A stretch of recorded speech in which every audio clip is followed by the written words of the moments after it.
Bom, gente, já que a gente não tem um coffee break, então vamos seguir com a nossa apresentação, chamar aqui o André Deac, o Arte Fora do Museu.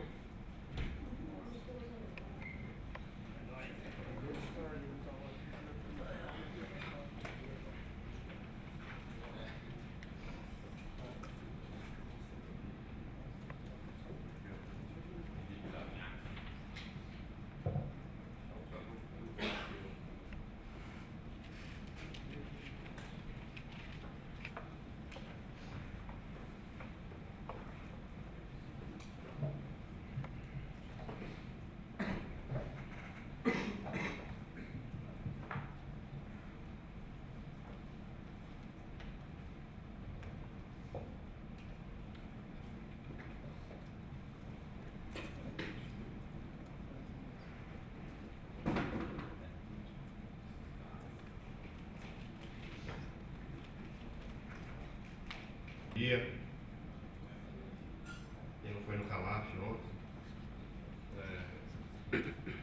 deixa eu... Bom, primeiro acho que agradecer aí, né, Praxe.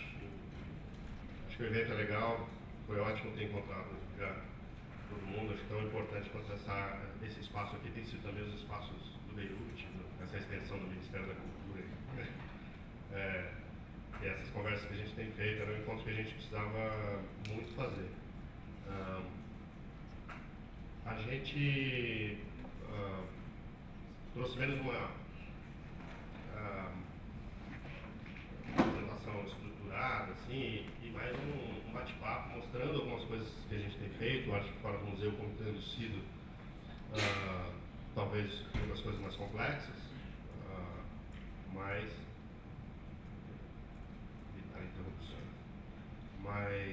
algumas outras coisas que vão contando um pouco também a história do nosso desenvolvimento aí, trabalhando com mapas também, mapeamentos e logo eu acho que a gente podia até montar uma dinâmica, assim, a gente apresenta uma coisa mais ou menos rápida e já abre para o bate-papo também, já começa a fazer comentários até. Eu tenho algumas coisas para perguntar para alguns de vocês aí em relação a esses próprios projetos, Miguel, enfim. Antes de entrar nos mapas em si, eu acho que vale a pena. Deixa eu ver aqui.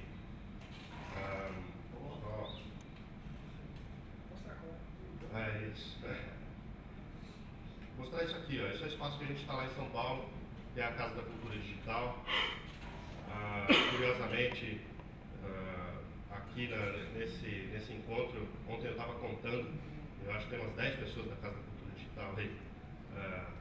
Então, né, tem Miguel, o Irá eu coloco como da Casa da Cultura Digital também.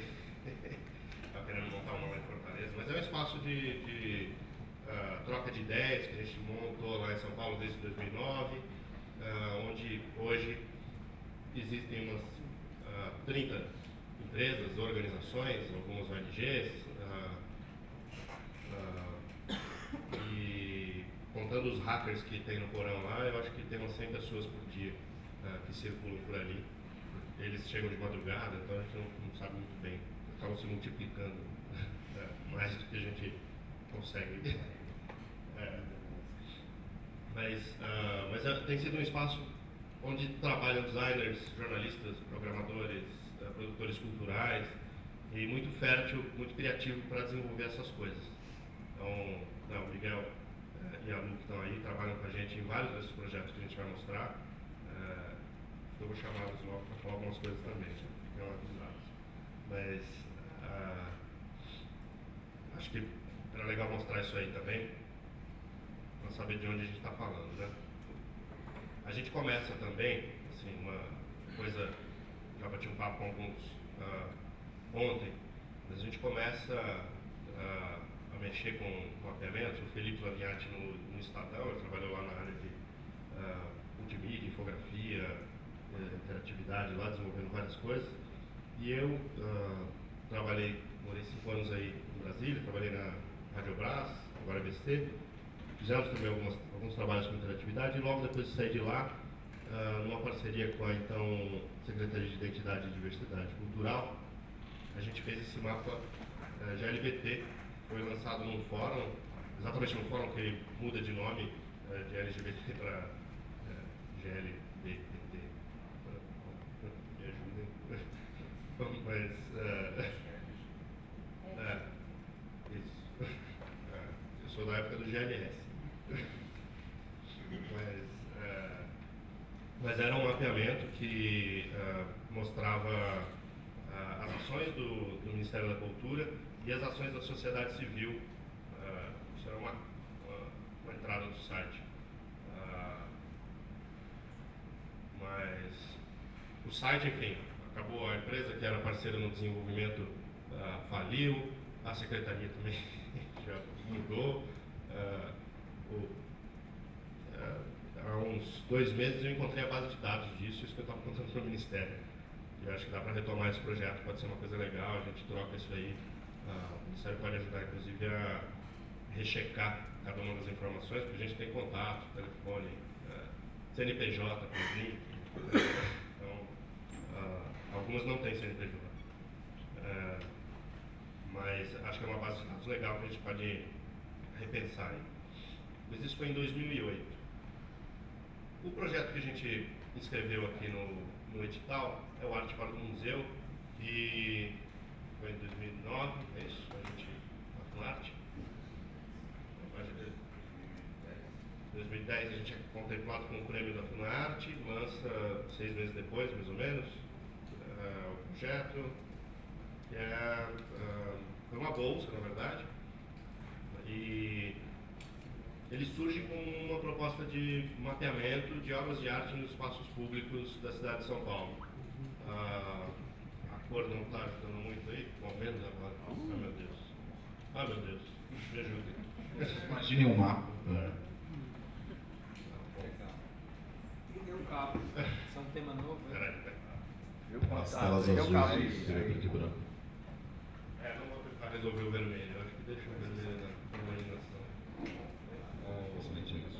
Mas tem. Vermelho são as esculturas. Então, a gente começa mapeando arquiteturas, esculturas, grafites e murais na cidade. Cada ponto do mapa. Ajuda a navegar. Abrir esse aqui. Esse. Pois é. Cada ponto do mapa.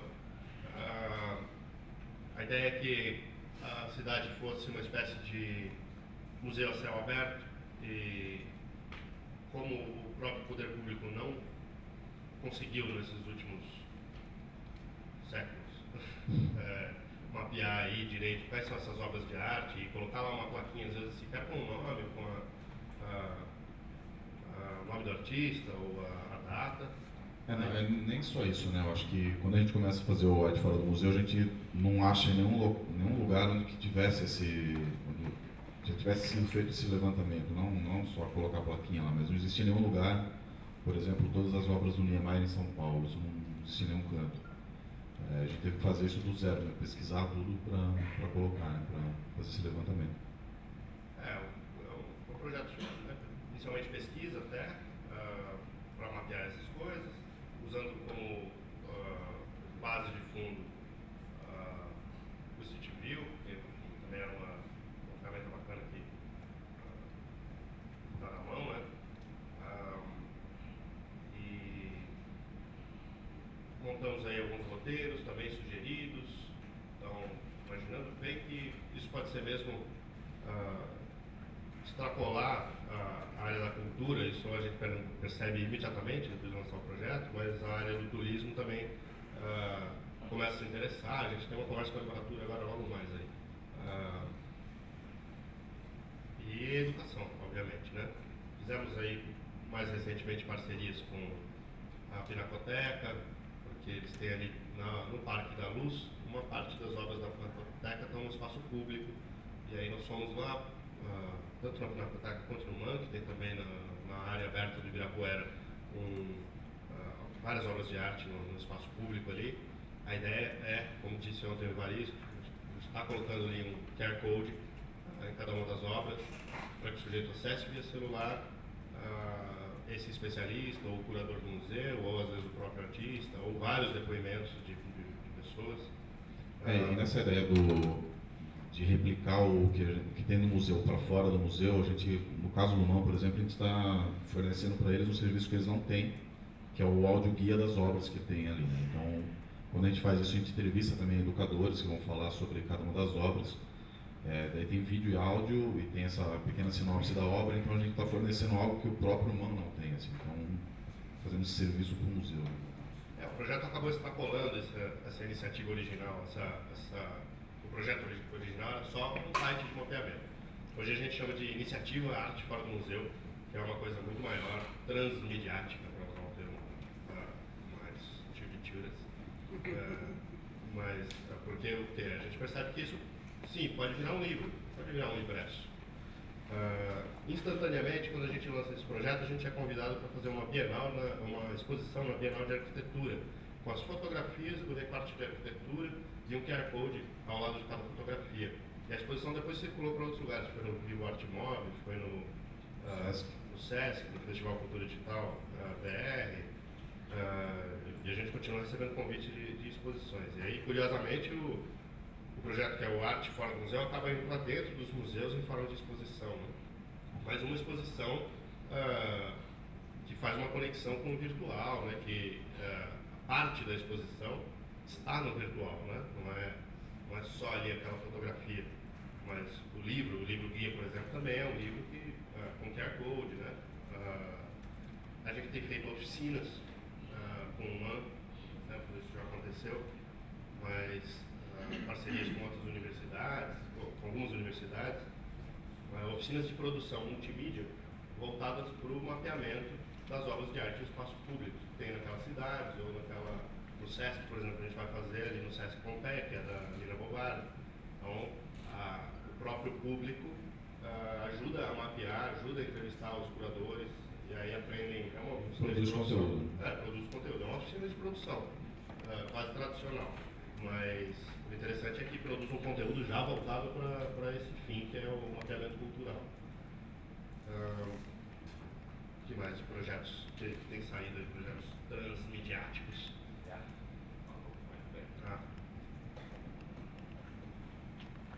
Bom, o projeto da atribuição também, né?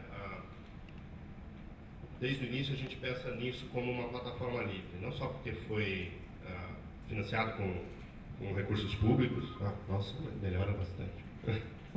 Mas não só porque foi pela Funarte, mas todas as fotografias estão licenciadas em Creative Commons. O projeto foi pensado também dentro de uma plataforma em software livre, que é o Ruby on Rails, onde roda isso. Nós desenvolvemos alguns aplicativos. Chegou aí para o ar um aplicativo para iOS, para Android sempre ficou aguardando financiamento, mas a versão mobile dele já funciona. E isso é uma coisa bastante importante. A gente, copiando a estratégia do Google, sempre pensamos no mobile first, né? O Google, a gente viu lá, os caras falam o seguinte, que eu concordo totalmente, assim, é mais importante que funcione no celular do que na web. Na web é legal, é importante, mas é mais importante, é primeiro importante o celular. Então, desde o início nós pensamos nisso como sendo uma ferramentinha, um software, um aplicativo, um serviço que o sujeito pudesse usar no celular, funcionando como audio guide, e num segundo momento, que é uma implementação que está acontecendo agora, no celular como ferramenta de interatividade, para o sujeito colocar ele mesmo as obras de arte que ele vê pelas ruas, ou ajudar a melhorar os conteúdos das coisas que já estão aí. E isso foi outra coisa que desde o início surge, e sempre com os conteúdos livres, né? Essas fotos todas, são mais de 500 fotos, estão lá no Flickr para download, os vídeos estão todos livres também.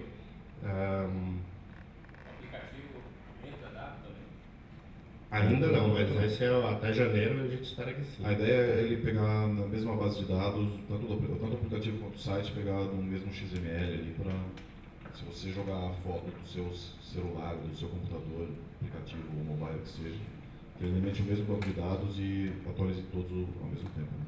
Aí tem uma discussão que eu acho válida compartilhar com vocês também, porque a gente se viu conversando sobre isso com curadores de arte, com o público em geral, com as pessoas, que é o seguinte: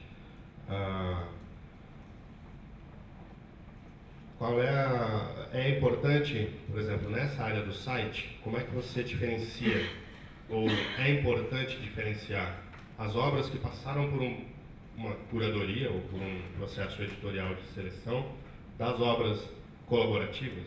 Se você vai lá e tira uma foto ali de uma obra de arte ou qualquer coisa, isso entra aí junto ou não entra? Ou é preciso ter algum tipo de filtro? A solução que a gente tem encontrado e defendido é que as duas coisas são igualmente importantes, mas é importante também proporcionar a opção de selecionar, o sujeito querer ver só a área curatorial. Quero ver só aquilo que tem o selinho, isto é uma obra de arte de acordo com os especialistas. Ou eu quero ver tudo misturado. Para mim não importa, arte cada um define o que é, vivemos já um mundo contemporâneo, então pode ver tudo junto. No caso do que já foi feito a seleção, ele tem um trabalho já que foi feito, que a gente gravou vídeos, então a gente não... seria demais pedir para o cara que está colaborando para ele gravar a entrevista com um crítico de arte para falar sobre aquela obra. Então, essas obras, essas 100 que a gente já escolheu aqui, a gente fez esse trabalho, então a gente fez uma pesquisa, apurou, tirou fotos, entrevistou especialistas, meio que um carimbinho ali, falou: essa obra está aprovada. E nada impede também que essas obras colaborativas que entrem subam para essa camada curatorial. Sei lá, tem o grafite dos gêmeos, passou batido pela gente, o cara tirou foto, a gente vai lá, entrevista os gêmeos e joga esse vídeo também e dá o crédito pro cara que falou: essa obra aqui, quem indicou primeiro foi fulaninho e tal. Nada impede que isso aconteça também, né? E tem, acho que é uma analogia também válida, todas as analogias são com o museu, mas quando você trabalha com museu, sei lá, um MASP da vida deve ter umas 10 mil obras, mas fica em exposição uma pequena parcela disso aqui. Acho que quando a gente faz esse recorte de 100, é um recorte pequeno de da imensidão de obras que tem na cidade de São Paulo, né? De todo o acervo da cidade como um museu. E aqui nós usamos alguns critérios relativamente objetivos, que é arte contemporânea, arte que esteja totalmente livre para ser visitada no espaço público, porque às vezes tem uma coisa que está dentro de um lugar que não tem acesso. A gente tentou garantir que pelo menos, assim, se conseguisse ver ali da grade, né? Assim, mas a única coisa não paga, atrás do muro. Se estiver atrás do muro, aí já não entra. É tudo gratuito, para falar que não é tudo gratuito, a única coisa paga tem umas obras dentro do metrô, né? Você paga R$3. Mas aí também entendendo o metrô como parte, público, né, uma extensão do espaço público, e o acervo do metrô é muito grande, muito importante também. Enfim, a gente acabou considerando isso aí.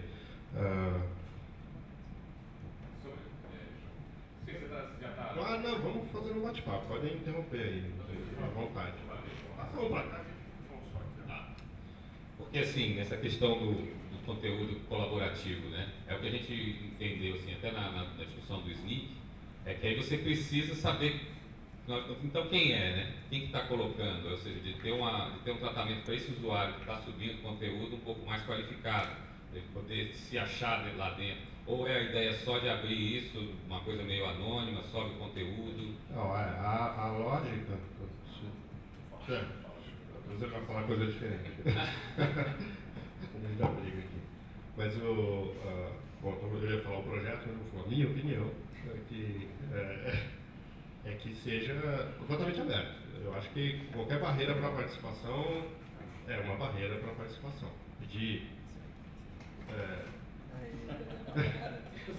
Pedir o CPF, o CNPJ complica muito se a gente for pedir isso aqui. Tem uma lógica que o YouTube usa, enfim, a internet eu diria usa desse tempo, mas o YouTube aplicou com mais afinco, que é se der problema, a gente vê.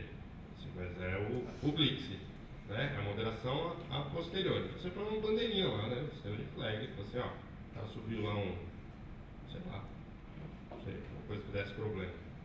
Porque às vezes é uma intervenção artística, né? Também, o que é arte, né? E aí é bem amplo esse tipo de coisa. Então, tirar um negócio, dizer para o cara que está subindo um conteúdo que ele não é habilitado para dizer o que é arte, ou que aquilo não é arte, ou que ele não é ele, É o Pixel que escolhe o negócio, voltando à conversa de ontem. Aí você fala, pô, Pixel, mas sei lá, você precisa se identificar de algum jeito. Eu acho que, primeiro, a gente garante uma liberdade completa para o sujeito que quer participar. Mas a maneira de filtrar esse tipo de coisa é colocar um carimbinho. E aí você pode, a palavra é um pouco ruim, mas me vem à cabeça, vai promover o conteúdo do sujeito ali, ele recebe um carimbinho. Se ele passar pelo processo curatorial, ele pode ganhar mais uma tag e aparecer também no filtro curatorial. Mas aí é legal, aí você teve as checagens, aí você está garantindo que aquele conteúdo tem um texto, né, correto, passou por um processo editorial de checagem, eu diria jornalístico, né, que é a nossa formação. O cara do Globo nos perguntou, isso aí é jornalismo? Eu falei, se tivesse publicado no Caderno de Domingo, né, essas 100 obras de arte com uma fichinha de cada um, ninguém ia perguntar se é jornalismo. Agora na internet não é jornalismo? Ou não tem credibilidade? Por que você está perguntando isso? Mas enfim, deixa eu ouvir o que você vai falar. Eu quero ouvir o que o Felipe. Concordo. Eu pensei que você ia falar outra coisa. É que quando você falou isso daí, a questão da identidade da pessoa, que você quer, tipo, o cara coloca uma foto lá e não dá crédito para ela, né? Você quer isso, né? Na verdade, quando a gente vai abrir para colaboração, a gente quer que apareça o nome da pessoa, inclusive a gente prevê a possibilidade de fazer roteiros com o nome da pessoa. Então eu pego, você nunca visitou São Paulo, eu te indico 10 obras em São Paulo para você conhecer do Arte Fora do Museu. Isso é um roteirinho, um roteiro do Felipe Lavinhati, enviou para você, roteiro 10 obras. Mas enfim, isso é como se fosse um perfilzinho dele dentro do Arte Fora do Museu. Eu queria fazer algumas reflexões aqui e ver como é que vocês, enfim, como é que a gente podia trabalhar a questão dos metadados para a gente trocar informações com bases que já existem hoje, né? Eu vou aproveitar que o Pena está aqui, o Itaú Cultural tem a base de artes visuais já com muitas informações do Amílcar de Castro, do Bonami, tudo isso. Inclusive, só te interromper um pouquinho, a gente usou muito como fonte nossa o Itaú Cultural. Foi muito útil. Então já rola esse. Agora, por exemplo, essa ligação, né, é API ou vocês vão e colocam só na parte editorial? Justamente isso, quer dizer, como trabalhar metadados de trocas para que você já possa não precisar ir lá só pesquisar dentro da base da Enciclopédia de Artes Visuais do Itaú, mas trabalhar diretamente via API, se, por exemplo, o Itaú Cultural tivesse uma API disponibilizando isso. Tem uma questão muito séria dentro dessa questão da enciclopédia, que é justamente a relação dos direitos autorais de uso de imagem da própria enciclopédia. Então tem uma área que só cuida disso, enfim. Como é que vocês também, como é que a gente pode pensar, né, nessa possibilidade dessa troca de dados? Nós tivemos na missão lá em Amsterdã e a gente viu a Europeana, que é a biblioteca, o portal de arquivos digitais de todos os principais museus e, enfim, bibliotecas da Europa, e eles já têm uma estrutura de metadados de troca com 27 línguas. Não sei se vocês já viram e conheceram isso, e a gente está tentando criar isso aqui. Acho que desse seminário a gente tem que sair como um orientador, como construir, que modelo de metadados a gente pode encaminhar para uso, para a gente poder trocar essas informações. Então, mesmo o grafite ou qualquer post colaborativo, né, trabalhar no sentido de se poder trocar com as entidades, né, com os museus, enfim. Os grafites também já estão hoje no mundo, né, então você vai encontrar os gêmeos em vários lugares do mundo. Como é que você pode como é que a gente pode interligar isso via uma estruturação de metadados? Não, América, acho que é fundamental. Assim, como eu falei rapidinho do que a gente está chamando de consórcio de mapeamento cultural, esse grupo aí disperso, uma das principais preocupações é pensar nesses metadados. Eu acho, já deixo aqui como proposta imediata, por exemplo, que a gente crie um grupo aí, junto com o Ministério da Cultura, junto com o SNIC, para pensar nisso. Pensar a melhor forma de criar um pacotão de metadados para todo mundo usar a mesma coisa, para todo mundo poder conversar, como disse o Marcon. Senão um vai chamar de casas de cinema, o outro vai chamar de cinemas, o outro vai chamar de sei lá, qualquer coisa. E aí é isso. Aí fica inviável, aí ninguém conversa com ninguém, nenhum sistema vai falar com nenhum. Se a gente já aplica isso no SNIC, e o SNIC passa a ser o promotor dos metadados integrados, aí deixa na nossa mão que depois a gente faz interface para tudo aí, né? Cada um faz o que quiser, enfim, todo mundo dialoga com todo mundo. Isso é bem legal. Eu ia mostrar depois, mas eu vou me adiantar. Cadê? Isso aqui, muito rapidamente. Mas isso não era isso que eu ia mostrar. Era isso. Isso aqui é muito rapidinho, só para citar. A gente tem usado o Mapas de Vista, que é um desenvolvimento que foi feito pelo Breno, junto com o RecLab, e a gente também tem desenvolvido alguma coisa em cima disso. Isso fizeram uma instalação super simples lá para essa pesquisa lá, que era um mapa das universidades que trabalham com cursos de extensão, ligados à cultura em São Paulo. Essa é uma instalaçãozinha simples, vamos dizer. Depois a gente fez uma instalação que eu acho que é um pouco mais complexa e mais interessante, que o Irá vai falar aqui, não vai? Eu não vou falar muito. Só não fala do calote. Só não fala do calote.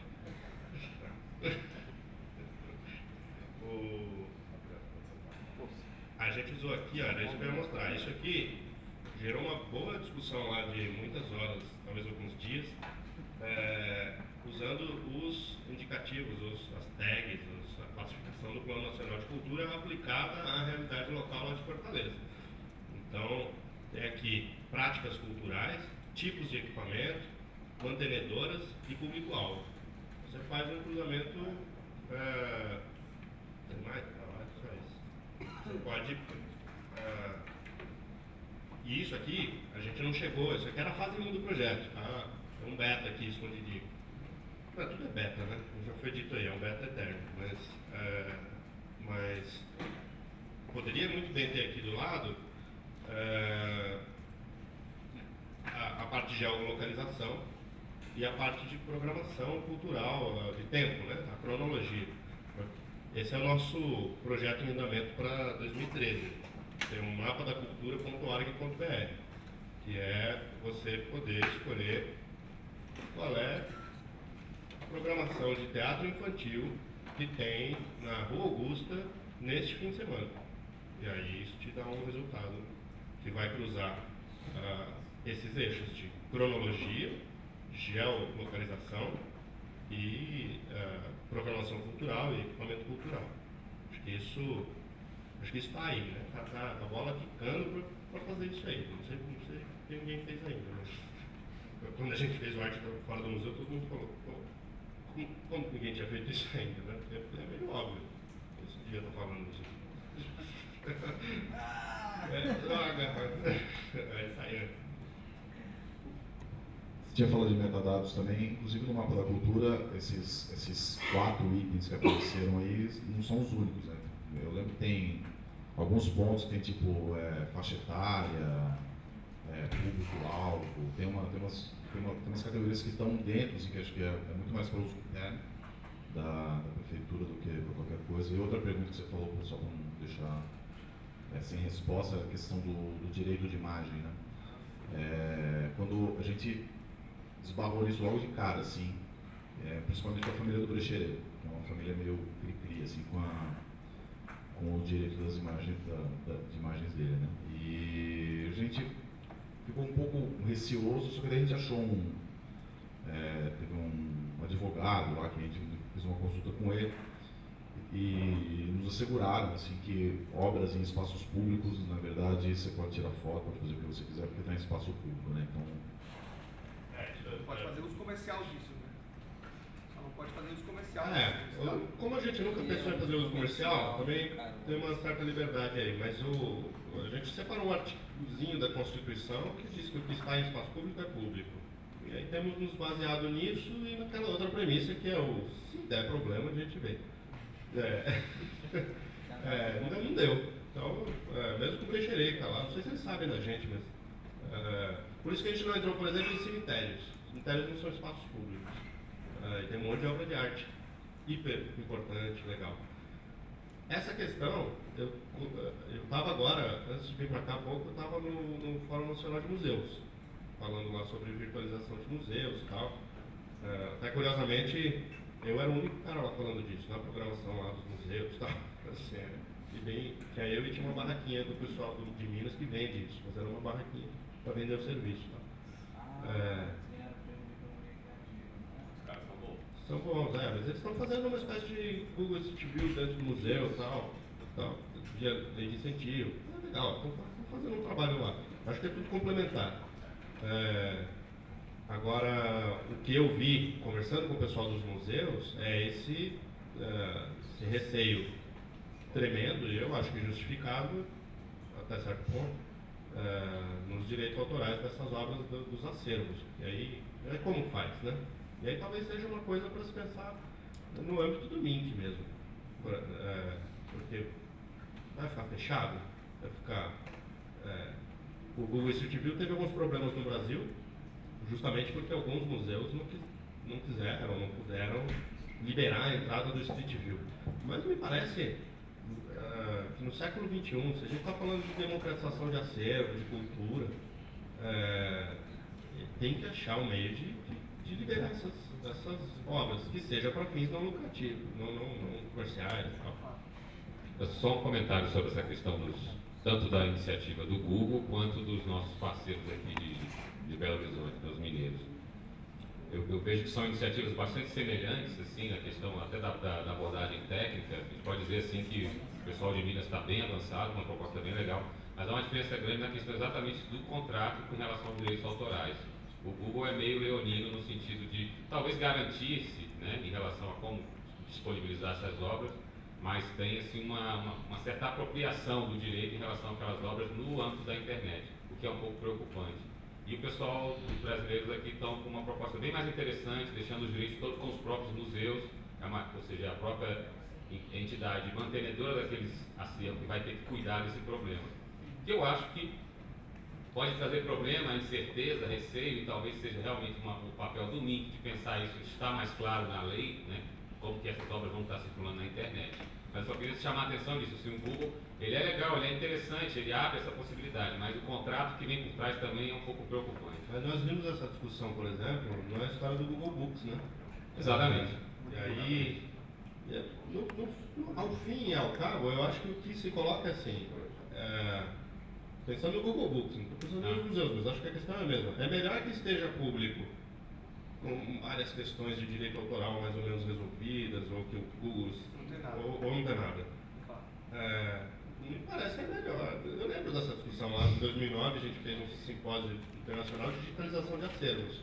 Estava a Brasiliana, estava os caras do Wikimedia, estava o Google. O Google, o cara falou, a missão do Google é organizar toda a informação do mundo. Essa é a missão da empresa.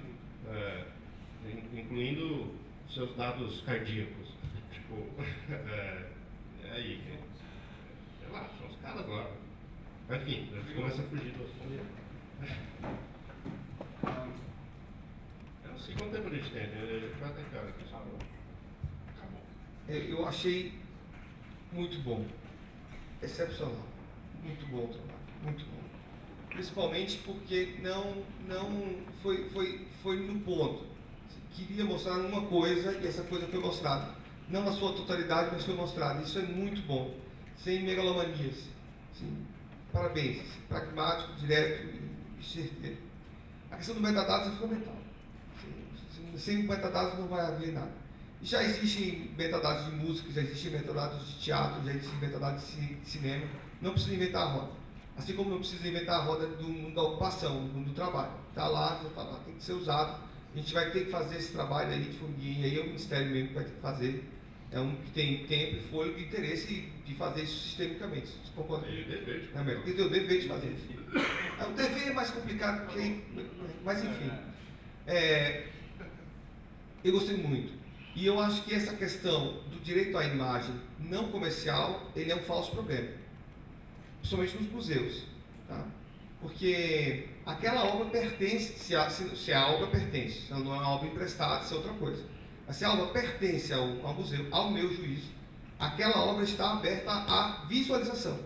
Quer seja visualização física ou visualização por meio da internet. Você entende isso? Se você vai no museu e pode ver a obra, por que você não pode ir na internet? Não faz nenhum sentido, percebe? Não faz nenhum sentido, porque a ontologia da lei é essa.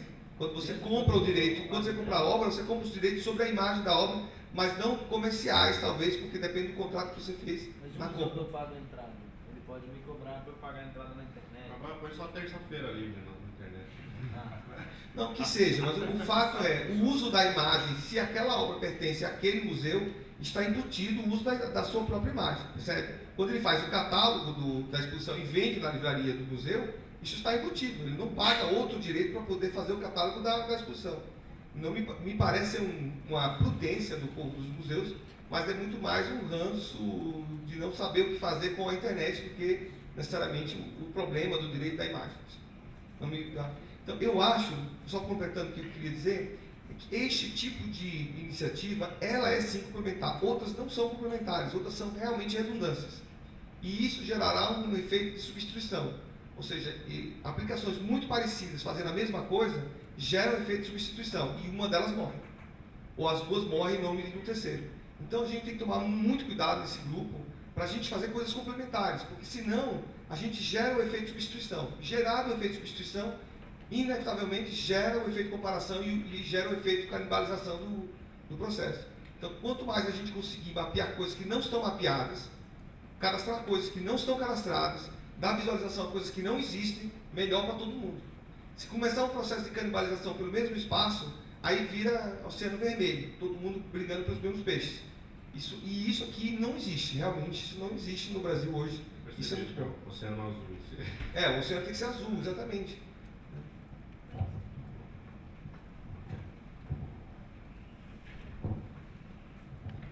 Aproveitando exatamente esse comentário agora, eu acho que uma das grandes...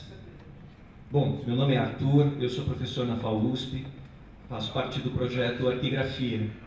Exatamente, eu acho que tem uma grande qualidade nesse encontro, que é o reconhecimento justamente desses territórios comuns e das possibilidades colaborativas entre os projetos.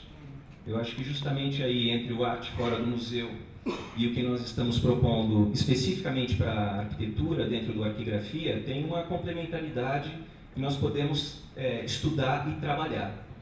Eu olhei o Arquigrafia, é incrível, eu acho que faltava só a gente se encontrar.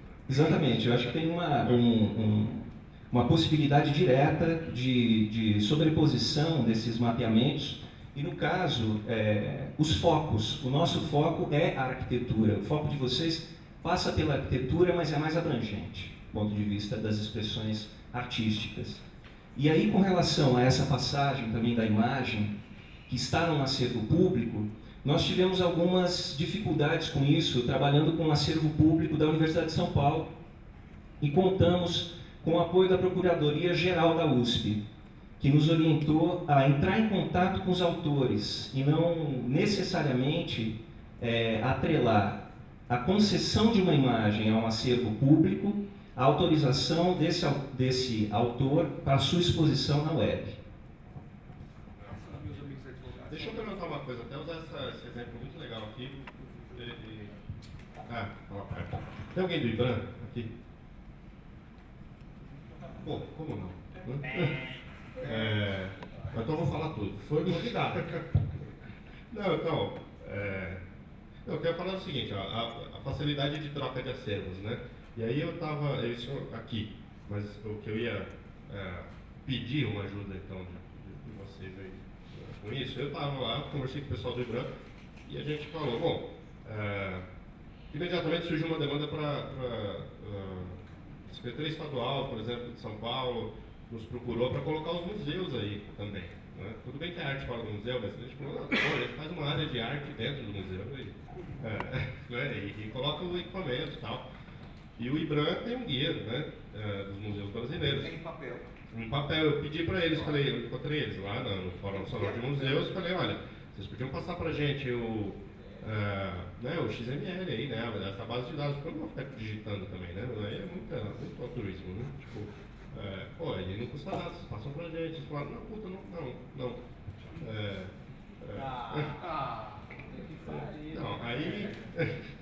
aí eu não entendi se era, tipo, quer dizer, eu entendi mais ou menos um monte de coisa, mas eu acho que essas bases estão aí, é isso, as bases estão prontas. Eu tenho realmente dificuldade de entender, ainda mais em bases que eu entendo como públicas, a dificuldade em compartilhar com o público que quer criar interfaces gráficas interessantes que vão. A gente sabe, acho que aqui estamos falando a mesma coisa. Eu não falo só sobre essas coisas. Só uma pequena observação, rapidamente, só para mostrar a diferença conceitual de uma palavra para outra, como isso impacta no georreferenciamento. Sim, totalmente. A palavra arquitetura, se falada desta forma, parece que nós estamos falando da própria técnica, ou arte ou ciência, que é a arquitetura. Percebe? E aí, o que está sendo mostrado não é a arquitetura, mas a arquitetura aplicada no território, num determinado objeto no espaço. Então, a gente vai ter que, nesses metadados no caminho, a gente vai ter que sempre ter esse cuidado para não chamar o geral do específico, o específico do geral. Para não criar essa falsa impressão de que você está mapeando a arquitetura como expressão do conhecimento. E sim o espaço, aquilo aplicado no espaço. Percebe? Parece preciosismo, mas não é. Porque na hora de você aplicar esse metadados à arquitetura do ponto de vista do conhecimento, você está falando de livros, entende? De técnicas, de escolas, que não tem nada a ver com o espaço urbano. Só para chamar a atenção para isso. Esse grupo aí que a gente precisa montar, vai prestar atenção. Essas questões semânticas não são só semânticas, né? As palavras têm poder, a gente sabe uma série de coisas. O que eu queria mostrar, posso avançar um pouquinho, é uma outra questão também que a gente se colocou. Quando a gente começa a fazer o Arte Fora do Museu, a gente percebe que são duas coisas, são dois projetos em si. Um é o projeto, sim, essa iniciativa de mapeamento chamada Arte Fora do Museu. A outra coisa é a plataforma. Né? A plataforma de mapeamento, ela pode servir para qualquer coisa. Você não precisa colocar obra de arte em espaço público. Você pode colocar, sei lá, restaurante vegetariano, tipo, qualquer coisa mesmo. E aí a gente tem começado a trabalhar, eu mostrei algumas outras coisas, experimentado inclusive outras plataformas, a gente usou mapas de vista ali, a gente usou... Inclusive as pessoas nos procuram muito, sempre falam, nossa, eu adoro a arte fora do museu, eu quero fazer um negócio igual a arte fora do museu, mas diferente. Daí acontece direto. Foi o que o Arte Fora do Museu não recebemos dinheiro nenhum com aquilo, só a visibilidade que acabou nos levando a outros projetos, que a gente também não recebeu nada, mas tudo bem. Mas alguns outros a gente tem recebido. Esse aqui, por exemplo, só para vocês terem uma ideia de como a plataforma pode ser modificada e pode servir para várias outras coisas. O Miguel vai depois poder falar melhor sobre isso aí. Foi quem implementou um layer já desenvolvido a partir de um financiamento internacional, de um cara que criou layers para o Google. E aí ele integrou isso com mapas de vista, que é essa plataforma de WordPress que a gente vem trabalhando e desenvolvendo em cima dela. Isso é uma reportagem de uma ONG que chama Repórter Brasil, a gente fez a visualização disso. São más situações, más condições de trabalho em frigoríficos brasileiros que distribuem carne para essas empresinhas aqui, olha, por exemplo. Né? Essa gente pequena aqui e tal. Então, enfim. O que a gente fez? Fez uma visualização mais interessante, né? Uma aplicação em cima do mapa também. Você faz a busca aqui só por frigorífico, e aí você vai ver que tipo de, sei lá, que tipo de absurdo os caras estão fazendo lá lá, esse aqui, sei lá, 500 afastamentos por problemas físicos e psíquicos só no primeiro semestre de 2011. E aí, isso né, não precisa ser obra de arte, pode ser qualquer coisa. Então, tendo a plataforma, né, e aí eu fico pirando em outras coisas, por exemplo, e integrar todos esses mapeamentos mesmo. Que é isso, aqui a gente já não está falando de metadado de cultura, mas quando eu estava na IBC a gente fez, por exemplo, um cruzamento de dados entre a violência no campo e desmatamento. Curiosamente, era a faixa da Amazônia que estava sendo comida pela soja, onde estava, né? Exato. É ali.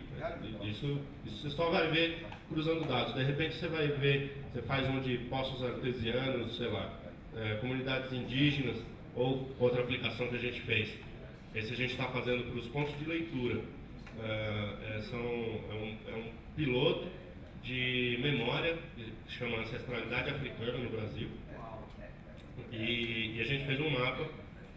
Por enquanto só tem 10 terreiros, nem está no ar isso ainda, viu, gente? Quer dizer, está no ar, mas não está divulgado, porque Pode hackear aqui agora? Já pode, mas isso não está lançado.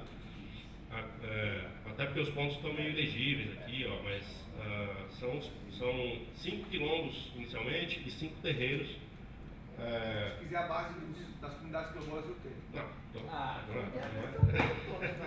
Não, mas aí é a porra toda. Vamos pegar essa base e vamos jogar aí. A gente está indo. Aqui a gente está fazendo 2 projetos. Um é esse mapeamento, mas. Espreme que ele conta. Mas Pode pagar com molho social também, viu? Pode. Especialmente é toda a gravação das próprias comunidades contando suas histórias, né? Isso que o projeto é aí, mais do que o mapeamento em si.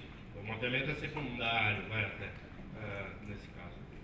Pois é, deixa eu aproveitar esse exemplo que é legal dos quilombolas, que isso aí também, a gente tem uma necessidade dentro do projeto que a gente está pensando num projeto maior, que vai envolver, claro, a educação. A gente vai ver o Cultura Educa daqui a pouco, acho que mais uns 10 minutinhos de papo aqui, mas, por exemplo, a gente tem a lei, né, da obrigatoriedade do ensino da história da África e da história dos povos indígenas. Quer dizer, esse material todo, ele tem que convergir, né, para que a gente possa colocar isso dentro da sala de aula também.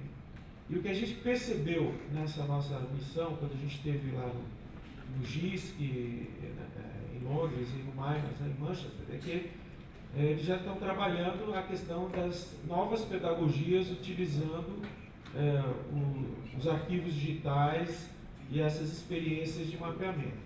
Né? Então, como construir essas novas pedagogias? Porque o que está acontecendo agora é que o mercado editorial continua analógico, né? Criando a sua pedagogia em cima de livros, de editais, e não cruzando exatamente com essa questão do aonde estão esses 3.000 quilombos que a gente tem no Brasil, como é que isso não é contado, né? Nós vamos ter o Davi, que é um quilombola aqui da cartografia social, e ele vai estar falando sobre isso na experiência da cartografia social. Só que isso está ainda restrito às publicações realizadas dentro do mundo acadêmico, e isso também não chega para a didática, né? Essa nova pedagogia. Então, pensar que dentro desses metadados, nessa composição, a gente possa disponibilizar para a educação um material que é construído a partir dessa colaboração. Então, acho que esse é um outro ponto que a gente tem que sair daqui. Nós, por parte do Ministério, a gente tem alguns projetos interessantes, como a digitalização da Biblioteca Nacional, né? A gente está falando de 30 milhões de livros, a digitalização de todo o acervo da Cinemateca e a disponibilização. Ou seja, vai precisar de infraestrutura, aí a gente tem a RNP, a gente está interligando todos as instituições na rede Comep, 10 gigabits, mas a gente precisa ir além, porque esse processo ainda está dentro do Ministério da Cultura.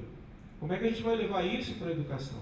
Como é que a gente vai colocar, então pensar que nessa camada mais maior, a gente coloque como estratégia onde a gente envolva vários parceiros, o MCT, o MEC, o MINC, para que a gente possa aí sim, de fato, criar essa possibilidade, porque senão a gente vê aí que a gente vai estar distribuindo tablet na rede de ensino, né, e o conteúdo vai ser ainda um conteúdo analógico. Então, só como estou levantando uma bandeira aqui, não sei se vocês querem desenvolver sobre isso, mas pensar que a gente tem que, e aí é o que o Evaristo falou, como é que a gente vai se organizar, né, para não ter mais do mesmo e ao mesmo tempo trabalhar coordenadamente. Isso é política pública, né? Isso é um planejamento, na verdade, né? Então, e aí vem a questão de a gente ter, dentro do plano de 10 anos, a necessidade de atingir essas metas, estabelecer. A gente não tem, por exemplo, um planejamento, né, dessa questão de acervos, de mapeamentos, enfim. Como é que a gente vai lançar essa ideia?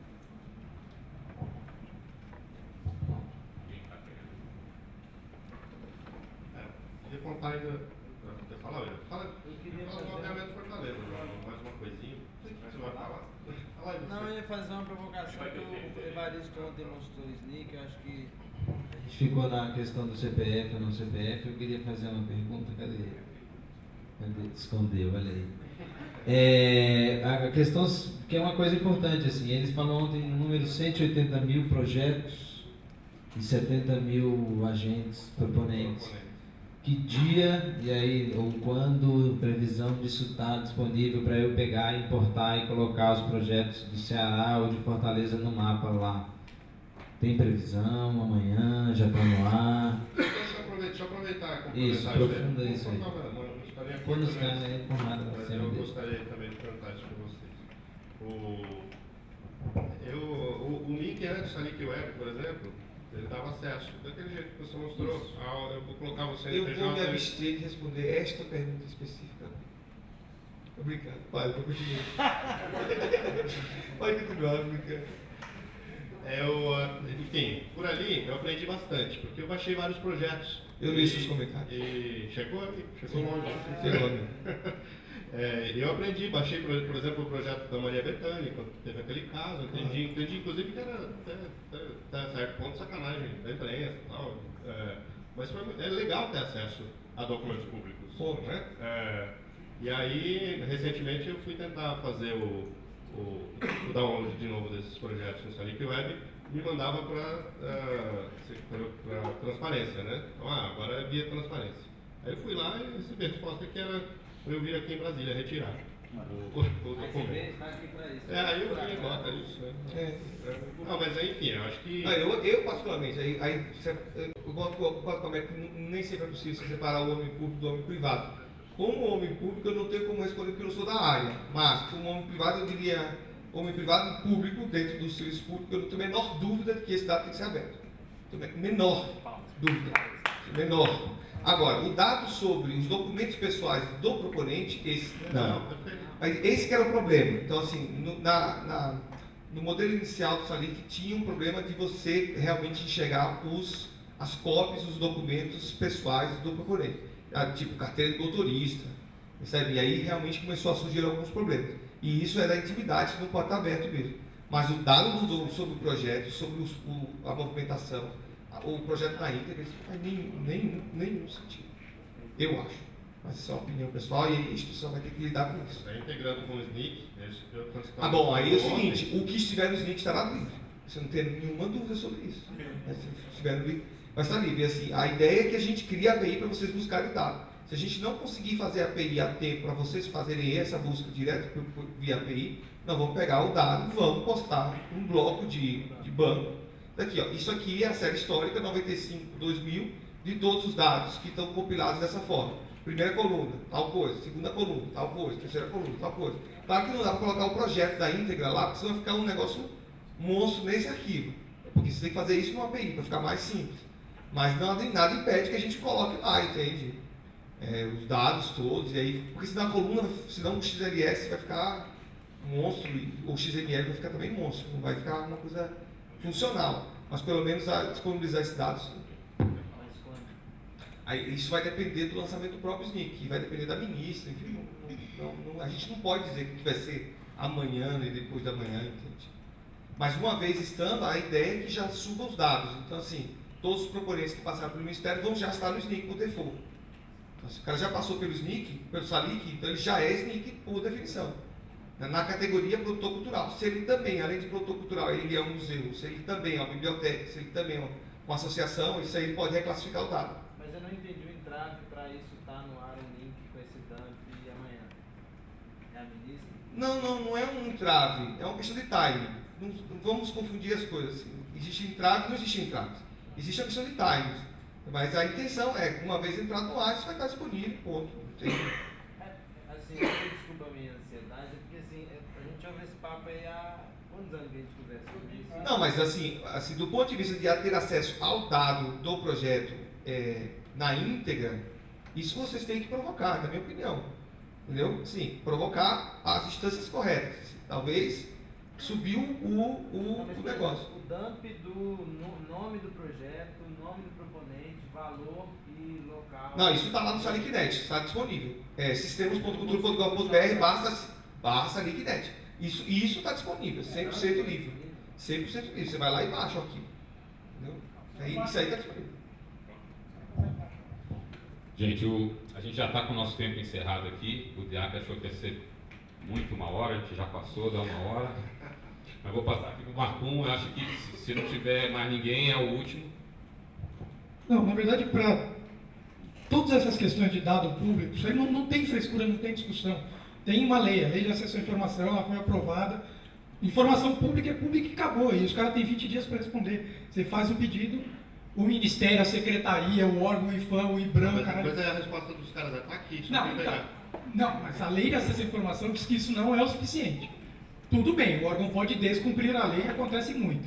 Mas a lei é clara e diz que o cara tem que te dar essa informação, e se ela estiver disponível digitando, não adianta espernear. Tem que pedir, eles esperneiam, respondem que não adianta, aí você tem que provocar, tem que ir para uma instância superior, não é fácil porque a cultura é uma cultura de sigilo, mas a gente tem o dispositivo legal para isso, então tem que disparar pedido de acesso à informação mesmo.